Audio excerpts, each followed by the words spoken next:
श्री गणेशाय नमः। ओम श्री गुरुवे नमः। आज की भगवत चर्चा संत श्री डोंगरे जी महाराज के भागवत कथा प्रवचन पर आधारित भाग 34 अजामिलोपाख्यान। कान्य कुब्ज देश में एक अजामिल नाम का ब्राह्मण रहता था। नाम का वह ब्राह्मण था, अति पापी था, चोरी करता था, घर में वेश्या को रखा है। अजामिल शब्द का थोड़ा विचार करें तो ध्यान में आएगा हम सब लोग अजामिल के जैसे ही हैं। अजा शब्द वेदों में आया है। अजाम एकाम लोहित शुक्ल कृष्णाम। वहां अजा शब्द का अर्थ माया किया है। माया में जो मिल गया है, माया में जो फंसा हुआ है, वही अजामिल है। भगवान को भी माया की जरूरत पड़ती है। संसार का कोई भी कार्य माया के बिना नहीं होता है। माया की जरूरत है। माया का विवेक से उपयोग करो। माया के अधीन मत हो। आप सब वैष्णव हो, आप सब परमात्मा के अंश हो। परमात्मा का अंश जीवात्मा जब माया का गुलाम हो जाता है, तब माया अपना असर करती है। माया आरंभ में सुंदर सी लगती है। जब जीव माया के अधीन हो जाता है, तब माया राक्षसी बन जाती है, फिर छोड़ती नहीं है। मैं भगवान का अंश हूं, मैं श्री कृष्ण का दास हूं, मैं माया का दास नहीं हूं। माया का उपयोग करो, माया के दास मत बनो। जीव जब माया का गुलाम बन जाता है, तब माया उसको रुलाती है। माया अग्नि के समान है। माया का उपयोग करो। माया को उठाने का प्रसंग आए, तब माया को छूना नहीं।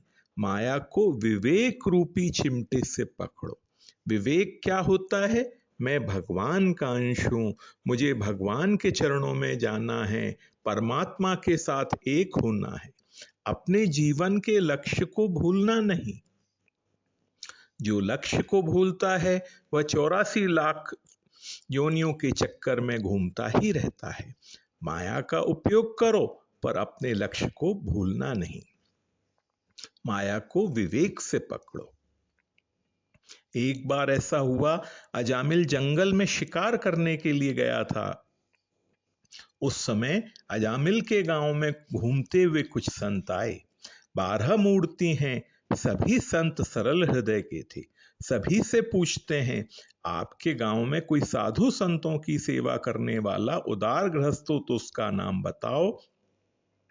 हम 12 मूर्ति हैं, जो 12 संतों को भोजन कराए उसके घर में आज जाना है। गांव में सभी प्रकार के लोग होते हैं। एक दुर्जन ने विचार किया, ये कैसे मस्त हैं, मुफ्त का खाना और दिन भर घूमना। आज मैं इनको एक ऐसा नाम बताऊंगा कि इनको भी खबर पड़े। उस दुर्जन ने कहा, महाराज मेरे गांव में एक अजामिल नाम का गृहस्थ है, बड़ा उदार है, साधु संतों की सेवा हर एक दिन करता है। आप उसके घर में जाओ, वह आपकी पूजा अच्छे तरीके से करेगा। संत उसको सत्य समझते हैं। अजामिल के घर में गए हैं। अजामिल उस समय घर में नहीं था। अजामिल के आंगन में आकर बैठे हैं। घर में वेश्या थी, सो वेश्या ने देखा, मेरे आंगन में संत आए हैं, भूल से आए हैं ऐसा लगता है। वेश्या बाहर आई है, संतों को वंदन करती है। संत जानते नहीं है कि वह वेश्या है। संतों ने आशीर्वाद दिया है। वेश्या ने विचार किया, जीवन में मैंने कभी पुण्य किया नहीं, आज मेरे घर में गंगा आई है, ये संत मेरे घर में आए हैं, मैं इनको भोजन कराऊंगी। वेश्या ने हाथ जोड़ करके कहा, महाराज मेरी बड़ी इच्छा है, आप भोजन करें। संतों ने कहा, हम भोजन करने के लिए ही आए हैं। अजामिल का नाम लेकर के लोगों ने हमसे कहा है, इस गांव में संतों की सेवा अजामिल करता है। वेश्या को आश्चर्य होता है, किसी ने इनको धोखा दिया है, ये भूल से यहां आए हैं। वेश्या ने कहा, महाराज मेरी इच्छा है, भगवान के लिए आप अपने हाथ से रसोई बनाओ, मैं पवित्र नहीं हूं। संतों ने भगवान के लिए रसोई बनाई है, भगवान को भोग कराया है, प्रसाद लिया है। संत जिसका खाते हैं उसके लिए उनके हृदय में प्रेम होता है। इसका मैंने खाया है, भगवान इस जीव का कल्याण करें। संत जिसका खाते हैं उसको कुछ ज्यादा दे करके ही वह घर छोड़ते हैं।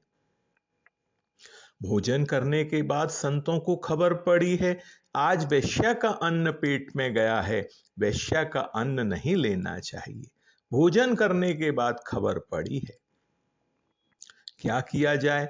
भगवान की आज ऐसी ही इच्छा थी। इसके घर में भोजन किया है, इस जीव का भगवान कल्याण करें। संत हृदय से आशीर्वाद देते हैं। जंगल में शिकार करने के लिए गया अजामिल लौट कर आया है। वैश्या ने अजामिल से कहा आपका नाम लेकर के ये संत आए थे, किसी ने इनको धोखा दिया और कहा कि हमारे गांव में अजामिल नाम का गृहस्थ है, संतों की बहुत पूजा करता है, इनको मैंने भोजन कराया है, आप वंदन करें तो आपको आशीर्वाद मिलेगा, कल्याण होगा। अजामिल हंसने लगा। अजामिल ने कहा मैं किसी साधु संत ब्राह्मण को मानता ही नहीं। वैश्या ने बहुत आग्रह किया कि वंदन करो। वैश्या के अधीन था, सो बोला अब तेरी इच्छा है इसलिए मैं वंदन करता हूं। अजामिल संतों को वंदन करता है। संतों ने आशीर्वाद दिया है भगवान के भक्त बनो, भक्ति का रंग लगे। संत विषयानंद नहीं देते हैं, संत भजनानंद देते हैं। संत धन देकर के सुखी नहीं करते हैं, संत बिगड़े हुए मन को सुधारते हैं। संत संपत्ति नहीं देते हैं, संत सद्बुद्धि देते हैं। अजामिल हंसने लगा। अजामिल ने कहा मैं भगवान को मानता ही नहीं हूं, भक्ति को भी नहीं मानता, मैं किसी साधु संत को भी नहीं मानता। जिस समय वैश्या वंदन करने के लिए आई थी तब संतों ने देखा, समझ गए थे कि यह सगर्भा है, 2-4 महीने बाद बालक का जन्म होगा। संतों ने अजामिल से कहा है तेरे घर में हमको भोजन मिला है, दक्षिणा नहीं मिली है, थोड़ी दक्षिणा देगा? अजामिल हंसने लगा। आप मुझे अभी जानते नहीं हैं, पैसा मांगते हो, आपके पास जो कुछ है वह लूट करके मैं नहीं लेता, यही मेरी दक्षिणा है, जाओ यहां से। मुझे आप पहचानते नहीं हो, मैं ब्राह्मणों को मारता हूं, मैं साधुओं को मारता हूं। आपका मेरा कुछ योग ऐसा था कि मेरे घर का अन्न आपके पेट में गया, मैं किसी को मानता नहीं, जाओ यहां से। अजामिल संतों का अपमान करता है। संत हृदय अति सरल होता है, उसने अपमान किया तो भी संतों को बुरा नहीं लगा।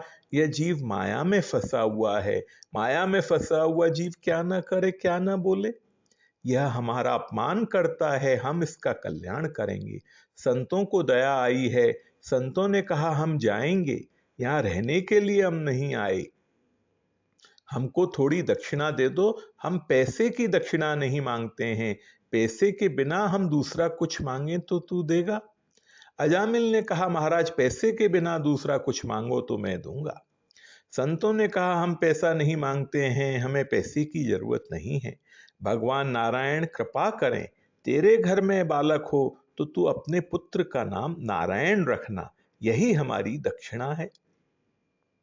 अजामिल को आश्चर्य होता है, मेरे पुत्र का नाम नारायण रखने से आपको क्या लाभ है, आपको क्या मिलेगा?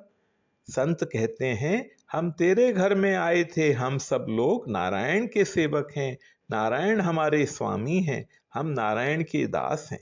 तेरे घर में आए थे, याद बनी रहेगी, तेरे घर में बालक हो तो अपने पुत्र का नाम नारायण रखना। अजामिल से कहा हमारी दक्षिणा दूसरी कुछ भी नहीं है, तू अपने पुत्र का नाम नारायण रखना। संतों ने विचार किया कि पुत्र के निमित्त से भी नारायण नारायण तो बोलेगा, भगवान के नाम में पाप का नाश करने की शक्ति है, इसका कल्याण होगा, इसके घर में हमने खाया है, भगवान इस जीव के ऊपर कृपा करें। संतों ने आशीर्वाद दिया है, संत वहां से गए हैं। अजामिल के यहाँ बालक का जन्म हुआ है, संतों की आज्ञा के अनुसार उसने उसका नाम नारायण रखा है। पुत्र में उसकी बहुत ममता है, दिन भर पुत्र के पीछे पड़ा रहता है, नारायण तुम कहाँ गए थे, नारायण इधर आओ, नारायण तुमने भोजन किया कि नहीं। नारायण नारायण बोलने की उसको आदत पड़ गई। भगवान के नाम में पाप का नाश करने की शक्ति है। नारायण 7-8 वर्ष का हुआ, एक बार ऐसा हुआ कि अजामिल को पकड़ने के लिए यमदूत आए। शास्त्रों में ऐसा लिखा है, जो अति कामी है, जो अति पाप करता है, आयुष्य होने पर भी उसका मरण हो जाता है। मृत्यु के 2 भेद हैं, अपमृत्यु और महामृत्यु। आयुष्य होने पर भी जो मरता है वह अपमृत्यु है। आयुष्य पूरा होने के बाद मरना यह महामृत्यु है। महामृत्यु का निवारण नहीं हो सकता है, अपमृत्यु का निवारण होता है। अजामिल की 12 वर्ष की आयु बाकी थी तो भी उसको यमदूत पकड़ने के लिए आए थे। भयंकर यमदूत आए हैं। यमदूतों को देखते ही वह घबराया। उस समय उसको अपना पुत्र नारायण याद आता है।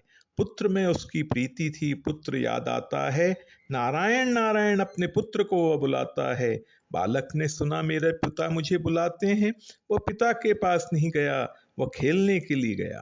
उसका पुत्र नारायण उसके पास नहीं आया, लेकिन वैकुंठ से भगवान नारायण के पार्षद वहां आए हैं। यमदूतों से कहा है इसको छोड़ दो, छोड़ दो।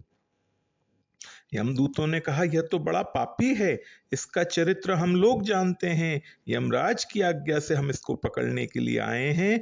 यह ब्राह्मण है, 20-21 वर्ष का हुआ तभी तक संध्या करता था, गायत्री जप करता था। एक बार जंगल में दर्भ लेने के लिए गया, एक वैश्य शूद्र के साथ खेलती थी। वैश्या को बार बार देखने से कामांध मोहांध हो गया। यमदूतों ने कहा इसको हम पकड़ के यमपुरी में ले जाएंगे। चोरी करता है, घर में वेश्या को रखा है, इसको सजा होगी, हमारे यहाँ अन्याय नहीं है। तत एनम दंड पाणे है सकाशम कृत किलविषम नेश्यामो कृत निर्वेशम यत्र दंडे न शुद्धयति। दिन में जो कुछ पाप होता है उसकी साक्षी सूर्य नारायण देते हैं। सूर्य नारायण सभी को देख रहे हैं। दिवस में जो कुछ पाप होता है उसकी साक्षी सूर्य नारायण देते हैं, और रात्रि में जो कुछ पाप होता है उसकी साक्षी वायुदेव देते हैं। विष्णु दूतों ने कहा अजामिल ने पाप किया है वह आप जानते हो, उसने पाप का थोड़ा प्रायश्चित किया है वह आप नहीं जानते। यमदूतों ने कहा उसने कुछ भी प्रायश्चित नहीं किया है। विष्णुदूत समझाते हैं अभी 2 बार यह बोला नारायण नारायण, इसका पाप जल गया है। भगवान के नाम में पाप का नाश करने की शक्ति है। यमदूतों ने कहा ये जो नारायण नारायण बोला उसके घर में नारायण नाम का पुत्र है, भगवान का नाम उसने लिया नहीं है, अपने पुत्र का नाम लिया है। विष्णु दूतों ने कहा पुत्र के निमित्त से ही सही, लेकिन इसने नाम तो भगवान का ही लिया है। वस्तु में जो शक्ति है वह काम करती है, ज्ञान हो या न हो। न ही वस्तु शक्तिर ज्ञानम पेक्षते, भगवान के नाम में पाप का नाश करने की दिव्य शक्ति है। भगवान के नाम में पाप का नाश करने की शक्ति है। पुत्र के निमित्त से नाम तो भगवान का उसने लिया है, इसको छोड़ दो, अब सुधरेगा। 12 वर्ष का उसका आयुष्य भी बाकी है। यमदूतों ने अजामिल को छोड़ दिया है। अजामिल सब देख रहा है। आज मैं मरने वाला था, ये मुझे मारने के लिए आए थे। मैं नारायण नारायण बोला तब ये 2 पार्षद मुझे छुड़ाने के लिए आए। अति पापी के जीवन में कोई ऐसा प्रसंग हो जाता है तब अति पापी जल्दी सुधरता है। अति पापी अति पुण्यशाली हो जाता है। अजामिल ने यह सब कुछ देखा था, मन के ऊपर बहुत असर हुआ है। ब्राह्मण होकर के मैंने बहुत पाप किया है, रोने लगा है। जब किए हुए पाप के लिए पश्चाताप होता है तब जीवन सुधरता है। भगवान की कृपा के बिना पश्चाताप नहीं होता है। मानव पाप करता है तब वह समझता है कि मैं पाप कर रहा हूं, तब भी उसको यह लगता है यह कोई बड़ा पाप नहीं है। दूसरे लोग तो बहुत पाप करते हैं, उनसे तो मैं अच्छा हूं। सूत जी सावधान करते हैं पाप को साधारण समझना नहीं, साधारण पाप भी बहुत पतन करता है। अजामिल को पश्चाताप होता है, ब्राह्मण होकर के मैंने वेश्या को घर में रखा है, मैंने बहुत चोरी की है, मैं अति पापी हूं, मेरे ऊपर किसी संत की कृपा है ऐसा लगता है। फिर तो अजामिल ने घर छोड़ दिया है, गंगा किनारे जाकर के रहा है, जीर्ण शिव मंदिर में रहता है। अब तो उसको किए हुए पाप के लिए पश्चाताप हुआ है। ओम नमो नारायण, ओम नमो नारायण का जप करता है। अजामिल के लिए विमान आया है, अजामिल विमान में बैठता है। जगत को हाथ जोड़ करके सभी को अजामिल ने कहा है अति पापी के लिए भी मेरे प्रभु का दरवाजा खुला है। भगवान सभी के हैं, कभी ऐसा मानना नहीं मेरा कोई नहीं है। भगवान सभी के हैं, आप प्रेम करो या ना करो, भगवान आपके साथ प्रेम अवश्य करते हैं। अजामिल ने जगत को कहा है मेरे जैसा पापी इस संसार में कोई हुआ नहीं है, सभी प्रकार के पाप मैंने अनेक बार किए हैं, आज मैं विमान में बैठकर भगवान के धाम में जाता हूं। मैंने किए हुए पाप के लिए पश्चाताप किया है, मैंने भगवान के नाम का जप किया है, मेरा जीवन सुधरा है, आज मेरा मरण मंगलमय हुआ है। आज की भगवत चर्चा यहीं तक। ओम श्री गुरुवे नमः।